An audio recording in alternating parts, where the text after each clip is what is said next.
Hello students, पिछली video में हमने डिस्कस किया था reflection of light and types of spherical mirror.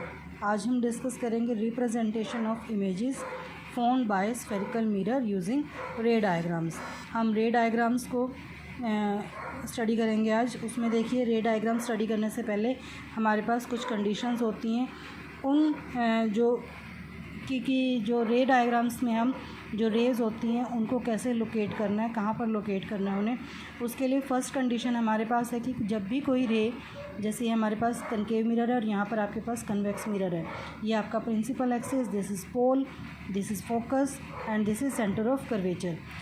ये जो प्रिंसिपल एक्सिस है, जब भी कोई रे, ये जो रे देख रहे हैं आप, ये दो रे देखिए, ये डायरेक्शन क्या शो कर रही है कि ये इधर ट्रेवल कर रही हैं रे ऑफ लाइट। जब भी ray of lights principal axis के पैरेलल ट्रेवल करेगी तो वो ये रिफ्लेक्टिंग सरफेस से टकराने के बाद वो आपके फोकस में से पास हो जाएगी। इसी तरह कन्वेक्स मिरर में भी आप देख सकते हो कि रे ऑफ लाइट जब प्रिंसिपल एक्सिस के पैरेलल मूव करती हैं तो वो कहाँ से जाएंगी, कहाँ से बैक होंगी, वो आपके फोकस से टकरा कर वहाँ से बैक हो जाएंगी। सेकेंड देखिए, सेकेंड में आपके पास क्या है, इसी का अपोजिट है। इसमें क्या है कि अगर कोई रे ऑफ लाइट आपके फोकस में से ट्रैवल कर रही है, फोकस में से आती है, तो जो आपका रिफ्लेक्टिंग सरफेस है, रिफ्लेक्टिंग सरफेस से टकराने के बाद वो ray of light principal axis के पैरेलल मूव करेगी। थर्ड कंडीशन में क्या है, थर्ड कंडीशन में देखिए, when a ray of light passes through centre of curvature, see क्या होता है आपका सेंटर ऑफ कर्वेचर है। अगर कोई रे सेंटर ऑफ कर्वेचर से पास करेगी तो आपके रिफ्लेक्टिंग सरफेस से टकराने के बाद वो उसी पाथ से क्या हो जाएगी, बैक हो जाएगी, सेम पाथ ट्रेवल करेगी, उसी पाथ से वो रीसेंड हो जाएगी। नेक्स्ट आपके पास फोर्थ है। फोर्थ कंडीशन में क्या होता है हमारे पास कि अगर कोई रे ऑफ लाइट रिफ्लेक्टिंग सरफेस से टकराती है पोल पर, ये आपका पी क्या होता है, पोल पर जो अगर कोई रे टकराती है तो according to law of reflection angle of incidence is equal to angle of reflection, यही पढ़ा था हमने। तो इसका मीनिंग क्या है कि जितने एंगल से वो यहाँ इस रिफ्लेक्टिंग सरफेस से टकराती है उतने ही एंगल से वो बाउंस बैक हो जाएगी। यानी कि अगर यहाँ पे एंगल आई से वो टकराई है, यहाँ से देखिए ये पोल पे टकराती है, पोल पे टकराने के बाद वो उतने ही एंगल से क्या हो जाएगी, उसी मीडियम में बाउंस बैक हो जाएगी। इसी तरह सेम कन्वेक्स मिरर के केस में देख सकते हो आप। कन्वेक्स मिरर में भी सेम क्या होता है कि अगर वो पोल से टकराती है तो पोल से टकराने के बाद वो उतने ही एंगल से क्या हो जाएगी, बेंट। ये यहाँ पर आपका जो लॉ ऑफ रिफ्लेक्शन था उसको फॉलो करती है। तो ये कंडीशंस आपको लर्न करनी है और इन्हीं कंडीशंस के बेसिस पे हम पढ़ेंगे कि जो कनकेव मिरर है और कन्वेक्स मिरर है उसके अंदर इमेजेस किस टाइप से बनती हैं। फर्स्ट आपका देखिए, इसमें जो आपकी ऑब्जेक्ट होता है, ऑब्जेक्ट किसे कहते हैं, जिसकी हमें इमेज चेक कर रही है कि इमेज कहाँ किसकी देख रहे हैं हम। तो उसके लिए जो ऑब्जेक्ट होता है, ऑब्जेक्ट की हमारे पास डिफरेंट पोजीशंस होती हैं कि मान लो कोई ऑब्जेक्ट आपका बहुत दूर है तो दूर के लिए हम क्या वर्ड यूज़ करते हैं, वो कहाँ पर आपका इन्फिनिटी पे है। अगर मान लें कि जो हमारा ऑब्जेक्ट है कि beyond the centre of curvature but at finite distance from mirror, कि वो सेंटर ऑफ कर्वेचर से तो दूर है बट कहाँ पर है, वो आपके एक फाइनाइट जो मिरर है उससे थोड़ी सी दूरी पर है। तीसरी कंडीशन क्या हो सकती है कि at the centre of curvature, अगर वो आपके मिरर के जो आपका स्फेरिकल मिरर है उसके सेंटर ऑफ कर्वेचर पे रखा हुआ है जो आपका ऑब्जेक्ट है। और नेक्स्ट कंडीशन क्या हो सकती है कि between focus and centre of curvature, ये देखिए इस मिरर में आपका फोकस है, ये सेंटर ऑफ कर्वेचर है, अगर ये इन दोनों के बीच में रखा हो तब इमेज कहाँ बनेगी और कैसी बनेगी। अगर आपका ऑब्जेक्ट फोकस पर रखा हुआ है, ये देखिए ऑब्जेक्ट फोकस पर रखा हुआ है, तो इसकी इमेज आपकी कहाँ पर बनेगी, ये सारी चीज़ें हमने डिस्कस करनी है। Between the pole and the focus, ये अगर पोल और फोकस के बीच में आपका ऑब्जेक्ट कहीं भी रखा हुआ है तो उसकी इमेज कहाँ बनेगी, किस टाइप से बनेगी। तो जो पीछे हमने रूल पढ़े हैं, इन्हीं सब रूल को फॉलो करते हैं, वन बाय वन इनको डिस्कस करते हैं। फर्स्ट देखिए, फर्स्ट में आपके पास अगर कोई ऑब्जेक्ट आपका इन्फिनिटी पर, इन्फिनिटी का मतलब है कि ऑब्जेक्ट आपका, इसमें हम क्या क्या चीज़ें डिस्कस करते हैं, तो पोजीशन ऑफ ऑब्जेक्ट, दूसरी पोजीशन ऑफ इमेज और तीसरे उसकी क्या nature and size of image. तो फर्स्ट कंडीशन आपकी एट इन्फिनिटी, अगर आपका ऑब्जेक्ट बहुत दूर रखा हुआ है, बहुत दूर है आपका ऑब्जेक्ट और आप किसी स्फेरिकल मिरर में उसकी इमेज को चेक करते हैं तो उसको क्या लिखेंगे हम, एट इन्फिनिटी। तो देखिए यहाँ पर कोई ऑब्जेक्ट है, हमने उसको इमेजिन कर लिया कि बहुत दूर रखा हुआ है। ये जो ये दिखा रहा है ए बी, ये आपकी ऑब्जेक्ट की पोजीशन दिखा रहा है। जो आपका हेड होगा उसको ए से डिनोट करना, और जो उसका जो बॉटम पॉइंट होगा उसको बी से डिनोट करना। तो ये ऑब्जेक्ट को क्या लिया हमने, ए बी, और इसकी इमेज को हम किससे डिनोट करेंगे, ए डैश बी डैश। ए डैश उसमें क्या शो करेगा, जो आपका अपर पॉइंट है, ऑब्जेक्ट का जो अपर पॉइंट है उसकी पोजीशन को ए डैश है, और जो लोअर पॉइंट है उसका बी डैश। तो ये चीज़ें आपने, ये एब्रीवेशन हमेशा सेम रहेगी हर एक के केस में। तो देखिए ये आपका ऑब्जेक्ट इन्फिनिटी पे रखा हुआ है, तो इन्फिनिटी पे मान लो अगर कोई ऑब्जेक्ट रखा हुआ है तो उससे जो रे ट्रैवल करती हुई आ रही हैं, हम उनमें से जो पैरेलल रेज आ रही हैं उनको कंसीडर कर लेते हैं। एक रे पैरेलल आ रही है, आपने पीछे पढ़ा था कि जो रे पैरेलल आ रही है तो कहाँ से ट्रैवल करेगी, वो फोकस में से ट्रैवल करेगी। इसी तरह ये दूसरी रे आ रही है, ये कनकेव मिरर के रिफ्लेक्टिंग सरफेस से टकराने के बाद ये फिर से कहाँ से निकल जाएगी, फोकस से। अब ये देखिए इमेज हमेशा कहाँ बनेगी, जहाँ पर भी आपकी ये दो रे टकराएंगी, आपस में टकराएंगी जो दो रे, वहाँ पर आपकी हमेशा क्या बनेगी, इमेज। तो यहाँ इमेज कहाँ बन रही है आपके, फोकस पर इमेज बन रही है। और ये देखिए जो आपका साइज़ है इसका बहुत बड़ा है ऑब्जेक्ट का, बट जो यहाँ पे इमेज बन रही है वो कैसी है आपकी, बहुत छोटे साइज़ की, बिल्कुल दिख भी नहीं रही, निग्लेजिबल है वो। तो यहाँ पर ये पोजीशन कहाँ बनी है, लिखेंगे हम इसकी, एट फोकस और इन द फोकल प्लेन, या तो फोकस पे बनेगी या फोकस के आसपास बनेगी आपकी। और इसकी नेचर कैसी होगी, नेचर होगी इसकी real, inverted, extremely diminished in size. जो साइज़ हमारे ऑब्जेक्ट का था उससे तो बहुत छोटी इमेज बनेगी इसकी, और रियल इमेज बनेगी और इन्वर्टेड इमेज बनेगी।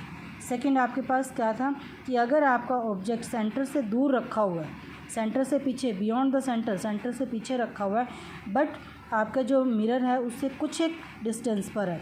तो मान लो ये हमारा ऑब्जेक्ट है ए बी, ये ऑब्जेक्ट रखा हुआ है हमारा ए बी। तो ये जो ऑब्जेक्ट है इसमें ये जो रे पास कर रही है, ये देखिए एक रे पैरेलल ट्रैवल कर रही है, ये साइन क्या शो कर रहा है कि ये रे इधर आ रही है। ये जैसे रिफ्लेक्टिंग सरफेस से टकराएगी, अगर पैरेलल है तो कहाँ से निकल जाएगी, फोकस से निकल जाएगी। दूसरी रे हम कंसीडर कर लेते हैं कि एक सेंटर से बहुत सारी रेज आ रही हैं, कोई सेंटर से भी निकल रही है, कोई फोकस से भी निकल रही है, कोई आपकी ये पैरेलल भी निकल रही है। तो इस तरह से हम सिर्फ दो ही रेज को लेते हैं। उनमें देखिए जो दो रेज हमने लिए हैं, तो यहाँ पर जो सेकंड रे हम जो कंसीडर करेंगे वो कहाँ से पास कर रही है, हमारी फोकस से पास कर रही है। सेकंड रूल हमने जो पढ़ा था कि अगर रे फोकस से पास कर रही है तो वो कहाँ से ट्रेवल कर जाएगी आपकी, पैरेलल टू प्रिंसिपल एक्सिस। अब देखिए ये दोनों जो हमारी रेज ये आ रही थी, दोनों कहाँ पर मिल रही हैं, इस पॉइंट पर मिल रही है। तो इस पॉइंट पर अगर वो मिल रही हैं तो इस पॉइंट पर आपकी क्या बनेगी, इमेज। इस पॉइंट पर आपकी इमेज बनेगी। इमेज को किससे शो करेंगे हम, ए डैश बी डैश से। और इमेज बनाने के लिए आपने क्या करना है कि जिस पॉइंट पर ये मिल रही हैं आपने उसको क्या किससे मिला देना, प्रिंसिपल एक्सिस से।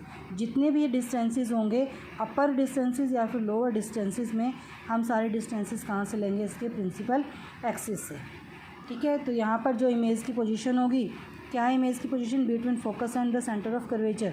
ये देखिए इमेज कहाँ बनी है आपकी, एफ और सी के बीच में। तो ये क्या आपका फोकस और सेंटर ऑफ कर्वेचर के बीच में इसकी इमेज बनेगी। और किस टाइप की है, रियल इमेज है। ये जो आपकी रेज हैं रियल में यहाँ मिल रही हैं, तो ये रियल इमेज बन रही है। इन्वर्टेड, ये देखिए आपका ऑब्जेक्ट यहाँ पर सीधा था और यहाँ पर इमेज कैसी बन रही है, उल्टी। तो ये कैसी है, इन्वर्टेड इमेज है। और डिमिनिश्ड का मतलब है छोटी।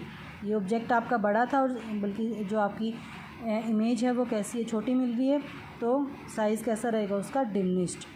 थर्ड देखिए, at the centre of curvature. अगर सेंटर ऑफ कर्वेचर पर कोई ऑब्जेक्ट रखा हुआ है, तो सी पर कोई ऑब्जेक्ट रखा हुआ है, मान लो ए बी एक ऑब्जेक्ट रखा हुआ है। सेम हम देखते हैं कि रेज जो ट्रैवल कर रही हैं, एक जो रे ट्रैवल कर रही है, पैरेलल ट्रैवल कर रही है, फोकस में से निकल जाएगी। उसी तरह मान लो कोई दूसरी रे फोकस में से निकल रही है, तो वो क्या हो जाएगी, प्रिंसिपल एक्सिस के पैरेलल ट्रैवल करेगी। जहाँ यहाँ पर मिली हैं दोनों रेज, तो यहाँ पर क्या बनेगा आपका, इमेज बनेगी। इमेज कहाँ बन रही है आपकी, सेम जिस जगह पर आपने रखा उसी के नीचे आपको उसकी इमेज दिखाई देगी। उल्टी इमेज होगी, रियल होगी, इन्वर्टेड होगी और सेम साइज़ की इमेज बनेगी। कब, जब आपका ऑब्जेक्ट कहाँ रखा होगा, सेंटर ऑफ कर्वेचर पर। नेक्स्ट आपका between focus and centre of curvature. अगर आपका ऑब्जेक्ट फोकस और सेंटर ऑफ कर्वेचर के बीच में रखा हुआ है, ये देखिए एफ और सी के बीच में आपका ऑब्जेक्ट रखा हुआ है ए बी, ये रखा, तो इसकी इमेज कहाँ बनेगी, एक रे पैरेलल जा रही है, पैरेलल जाएगी तो फोकस में से पास करेगी, और अगर फोकस में से जा रही है तो वो पैरेलल ट्रेवल कर जाएगी। तो जहाँ पर ये मिल रही हैं, ये देखिए सी से पीछे मिल रही हैं दोनों, तो यहाँ पर आपका क्या बन जाएगा, object A dash B dash. तो ये जो ऑब्जेक्ट है आपका कहाँ बन रहा है, beyond the centre of curvature, centre of curvature से पीछे। इमेज कैसी बन रही है आपकी, real, inverted and magnified. Magnified मतलब बड़ी। ये देखिए ऑब्जेक्ट आपका छोटा था, इमेज कैसी बन रही है आपकी, बड़ी बन रही है। तो इमेज कैसी है, ये रे जो रेज़ हैं वो रियल में मिल रही हैं यहाँ पर। तो रेज़ आपकी जो इमेज है आपकी वो रियल है, इन्वर्टेड है, उल्टी है और मैग्नीफाइड है। नेक्स्ट है आपका एट द फोकस। फोकस पे अगर कोई ऑब्जेक्ट रखा हुआ है, ये देखिए अगर कोई ऑब्जेक्ट फोकस पर रखा हुआ है तो जो उसकी रेज़ हैं वो कहाँ से ट्रैवल करेगी, फोकस में से तो ट्रैवल करेगी नहीं। एक रे पैरेलल ट्रैवल कर रही है, जैसे ही वो रे पैरेलल ट्रैवल करती है तो कहाँ से निकल जाएगी, आपकी फोकस में से निकल जाएगी। और अगर और भी बहुत सारी रेज़ इसके ऊपर, इसके रिफ्लेक्टिंग सरफेस पर पड़ रही हैं, हम मान लेते हैं कि जो रे इसके रिफ्लेक्टिंग सरफेस पे पड़ रही है वो इसके कहाँ से निकल गई है, वो इसके सेंटर ऑफ कर्वेचर में से पास कर रही है। तो ये सेंटर ऑफ कर्वेचर में से पास कर रही है। इन रेज़ को आप चेक कर सकते हैं कि कहीं पर भी नहीं मिल रही है, पैरेलल निकल गई हैं ये रेज़, और मतलब बहुत दूर जाके कहीं पर मिलेंगी आपकी जो रेज़। तो वहाँ पर जो इमेज बनेगी अब कितनी दूर मिलेगी, तो एक मैग्नीफाइड इमेज आपको मिलेगी। तो हमें नहीं पता उसका डिस्टेंस कितना, तो पोजीशन क्या रहेगी उसकी एट इन्फिनिटी, और साइज़ कैसा रहेगा उसका, एक्सट्रीमली मैग्नीफाइड। रियल, इन्वर्टेड, जो आपका प्रिंसिपल एक्सिस है उससे नीचे की तरफ इमेज बन रही है तो आपकी इमेज कैसी रहेगी, इन्वर्टेड, एक्सट्रीमली मैग्नीफाइड। नेक्स्ट है आपका between the pole and focus. अगर पोल और फोकस यानी कि आपका जो स्फेरिकल मिरर है उसके बहुत पास रखी हुई है, तो उस केस में भी आपका क्या रहेगा कि एक रे पैरेलल ट्रैवल कर रही है जो वो आपके कहाँ से निकल जाएगी, रिफ्लेक्टिंग सरफेस से टकराकर फोकस से पास हो गई है, और दूसरी रे उसी तरह इसके रिफ्लेक्टिंग सरफेस से टकराने के बाद वो कहाँ से निकल गई, आपके सेंटर ऑफ कर्वेचर में से बैक हो गई है। तो जैसे ही वो इससे बैक हुई, हम पीछे तो ये नहीं कहीं भी मिल रही है, तो हम इनको क्या करेंगे, पीछे की तरफ इनको मिला के देखेंगे कि इमेज कहाँ बन रही है। हमने इनको पीछे की तरफ खुद इमेजिन किया है, तो इसकी जो इमेज है वो रियल नहीं होगी। इमेज कैसी बनेगी इस केस में, वर्चुअल। यहाँ पे देखिए वर्चुअल इमेज बनेगी इस केस में। और ये देखिए इमेज जो बन रही है आपकी, इमेज कहाँ बन रही है आपकी, प्रिंसिपल एक्सिस से ऊपर। अगर प्रिंसिपल एक्सिस से ऊपर इमेज बन रही है यानी कि वो सीधी इमेज बन रही है, उसको क्या कहते हैं हम, इरेक्ट। और ये आपकी जो इमेज बन रही है वो बिहाइंड द मिरर, पीछे की तरफ बन रही है। पोजीशन क्या रहेगी इसकी, बिहाइंड द मिरर। और जो इमेज कैसी होगी आपकी, मैग्नीफाइड। ये देखिए इसका साइज़, जो हमारे ऑब्जेक्ट का साइज़ बहुत छोटा था और इमेज का साइज़ कैसा है, बड़ा है, तो ये कैसी रहेगी आपकी, मैग्नीफाइड। तो ये थे आपके रे डायग्राम्स ऑफ कनकेव मिरर, ये आपको अच्छे से करने हैं। नेक्स्ट हम करते हैं convex mirror, image formation by a convex mirror.